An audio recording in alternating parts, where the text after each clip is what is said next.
Sebelumnya, FIFA merilis daftar 11 pemain yang masuk dalam nominasi FIFA Puskas Award 2025. Dalam daftar tersebut, nama Rizky Ridho ikut tercantum bersama pesepak bola dunia. Ia bersaing dengan Lamine Yamal dari Barcelona dan Declan Rice, pemain Arsenal. Nama bek Persija Jakarta Rizky Ridho jadi perhatian setelah gol jarak jauhnya ke gawang Arema Malang masuk dalam nominasi Puskas Award 2025. Seberapa besar peluang Rizky Ridho meraih penghargaan itu? Kami akan bahas bersama analis sepak bola Haris Pardede. Bung Harpa, selamat sore. Halo, selamat sore. Bung Harpa, gol yang dicetak oleh Rizky Ridho ini kan ya bisa masuk Puskas Award pasti karena ada alasan. Dicetak ketika timnya lagi kondisinya 9 pemain, kemudian juga nyaris dari setengah lapangan. Kalau Anda melihat dari gol itu sendiri seberapa ciamik sih? Ya, kalau kita lihat lagi kriteria dari Puskas Award ini secara nggak langsung itu ada beberapa alasan ya. Salah satu yang saya baca itu ada keindahan, ada estetika di sana. Kalau kita lihat proses gol dari Rizky Ridho ini kan memang ya cantik ya dari luar dari sepertiga lapangan awal malah kalau nggak salah dari tengah lapangan ya, dari tengah lapangan setelah dia menerima build up dari awal, kemudian dia melihat posisi penjaga gawang Arema itu agak sedikit agak sedikit out of position, kemudian dia dengan cerdik dan dengan cepat langsung melepaskan tembakan dari jarak jauh. Dan untuk mendapatkan momen ini pun bukan hanya cerdik dan cepat dalam berpikir, tapi juga punya kemampuan skill mumpuni. Kita lihat bagaimana cara mengambil tembakannya, posisi badannya ini kan hasil dari latihan mungkin belasan tahun ya. Dan ini merupakan puncak gunung es dari sesuatu yang positif bagi pesepak bola kita. Dan saya rasa kalau saya pribadi sih sangat mendukung ya, walaupun ada unsur subjektivitas karena di sana tadi sudah disebutkan ada calonnya juga ada dari Barcelona, Lamine Yamal, dan juga dari Arsenal, Declan Rice ya. Kebetulan saya fans Arsenal juga, tapi kali ini saya sisihkan dengan saya, tapi saya akan fokus untuk bahkan saya sudah memvoting untuk Rizky Ridho. Tapi Bung Harpa, kalau melihat dari daftar nominasi yang lain, sebenarnya bobot penilaiannya kan ini akan dibagi dua. Ada voting dari supporter, ada juga dari panel. Nah, apa sih yang bisa jadi kriteria untuk memenangkan seseorang? Ya, memang kalau untuk fans ini memang agak subjektif ya, kita semua tahu lah. Karena jujur kalau kita mau lihat gol Declan Rice itu gol free kick dari luar kotak penalti itu juga bagus. Kemudian ada pemain-pemain lainnya, saya lupa nama-nama pemain Latin, itu juga sebenarnya bagus-bagus juga semua. Cuman yang membedakan ya karena kita punya emosional aja dengan Rizky Ridho sebagai back tim nasional kita. Rata-rata sama lah gitu ya. Dan saya senangnya juga gini, satu, kalau kemarin saya itu sempat mengajak teman-teman juga di Indonesia untuk mendukung Persib Bandung sukses di ACL 2. Kenapa? Pertama dia mewakilkan Indonesia, dan kedua supaya koefisien liga kita naik ya, kan impactnya nanti jatah kita di Asia juga mungkin naik musim depan dan menguntungkan klub lain siapapun nanti yang ada di peringkat 3 besar.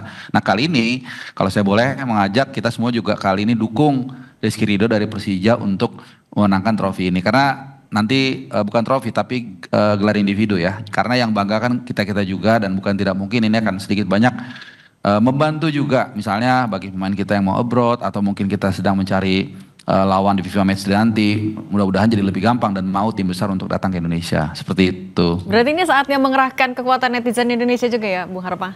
Iya dong, ini sesuatu yang positif ya, dan the moment of reconciliation ya, karena kan biasanya ya beberapa klub ini kan rivalitasnya sangat tinggi ya, tapi ada momen kita nih untuk saling mendukung satu sama lain. Kebetulan berasal dari dua tim yang rivalnya cukup seru juga ya, cukup ketat, yaitu Bandung dan Jakarta gitu. Jadi ya ada momentum yang bagus di antara fans untuk kali ini menggerakkan kekuatan the power of netizen ini untuk ke arah yang positif, dan yang pasti Rizky Ridho harus siap-siap menyiapkan speech dalam bahasa Inggris nanti kalau memang dia menang.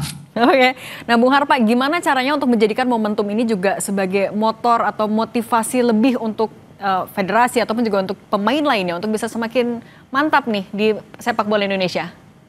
Ya, ini Rizky Ridho menurut saya adalah salah satu pemain yang inspirasional ya, dan dia pun mendapatkan inspirasinya beberapa kali, tapi 1-2 kali lah saya pernah interview dia doorstop.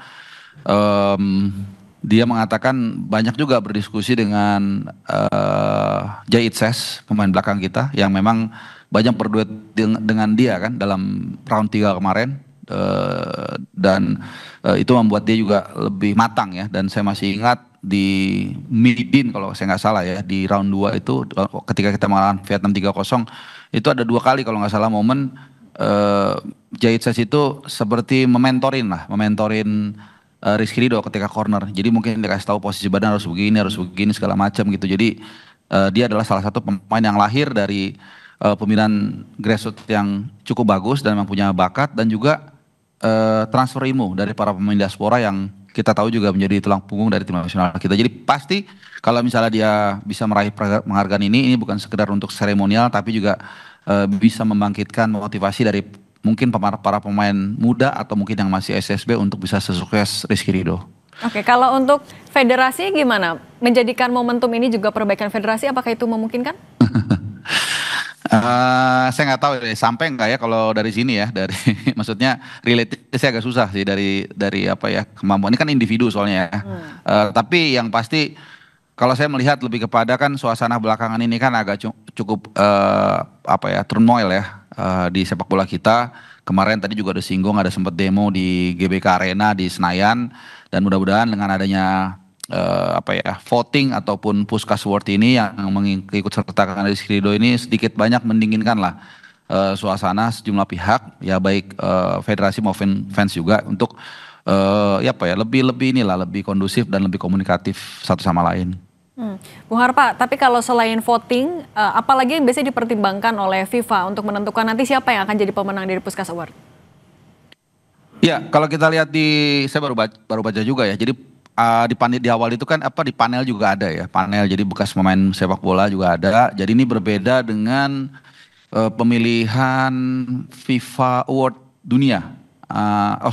Ballon d'Or. Itu biasanya dipilih kapten timnas, kemudian pelatih timnas, dan juga jurnalis gitu. Kalau di sini ada unsur juga panel. Jadi tetap ada ada saringan atau background dari mantan pemain yang melihat proses gol itu gitu. Tadi yang saya katakan ada keindahan, ada unsur individu juga. Kalau Rizky Ridho ini kan individu sekali kan, artinya emang dia karena skill murni dia gitu. Tapi ada juga yang kalau kita lihat hasil dari kolaborasi kerjasama 1-2 ini juga ada. Jadi memang agak subjektif sih, karena ini kan bukan numerik ya, bukan angka. Kalau kita bola kan jelas siapa yang mencetak gol lebih banyak itu yang menang. Kalau ini enggak gitu. Jadi tapi ya again ini bagian dari entertain mungkin ya, sedikit entertain dari FIFA untuk bisa membuat sepak bola itu lebih rileks lah, seperti itu.